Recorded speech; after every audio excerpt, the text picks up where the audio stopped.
আসন্ন লোকসভা নির্বাচনকে সামনে রেখে তৃণমূল প্রার্থী বিপ্লব মিত্রের সমর্থনে বর্ধিত সভার আয়োজন করা হলো হরিরামপুর ব্লক আইএনটিটিইউসির পক্ষ থেকে। হরিরামপুর বাসস্ট্যান্ড সংলগ্ন আইএনটিটিইউসির অফিসে বৃহস্পতিবার এই সভার আয়োজন করা হয়।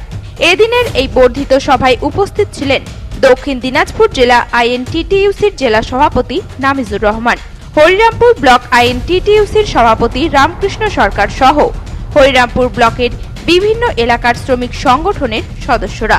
মূলত এই দিনের এই সভায় রাজ্যের তৃণমূল সরকার সাধারণ মানুষদের জন্য কি উপকার করেছেন সেই সমস্ত বিষয় তুলে ধরা হয়।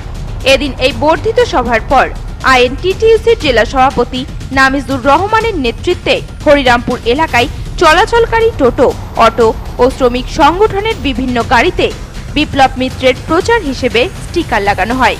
বালুরঘাট লোকসভা কেন্দ্রের সাংসদ সুকান্ত মজুমদার বিগত 5 বছরে কোনো রকম উন্নয়ন করেননি বলে অভিযোগ তোলেন আইএনটিটিইউসির জেলা সভাপতি নামিজুর রহমান।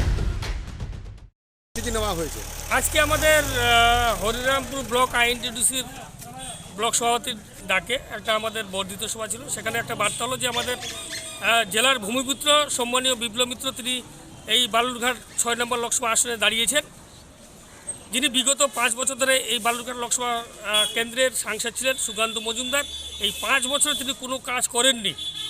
তার প্রতিবাদে এই 26শে এপ্রিল যে লোকসভা নির্বাচন, সেই নির্বাচনে আমরা যেন শ্রমিক সংগঠনের পক্ষ থেকে তাকে যেন এই বালুরঘাট লোকসভা আসন থেকে বিতাড়িত করতে পারি, তারই একটা কর্মসূচি নিয়েছি। আর সঙ্গে আমরা আমাদের জেলার প্রায় 50,000 টোটো আছে, তারা সমস্ত আমাদের আইএনটিটিইউসির অধীনে আছে।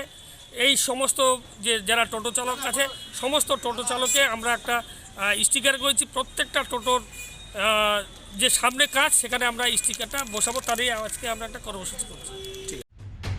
হরিরামপুর থেকে শুভময় ঘোষের রিপোর্ট, নিউজ টুডে।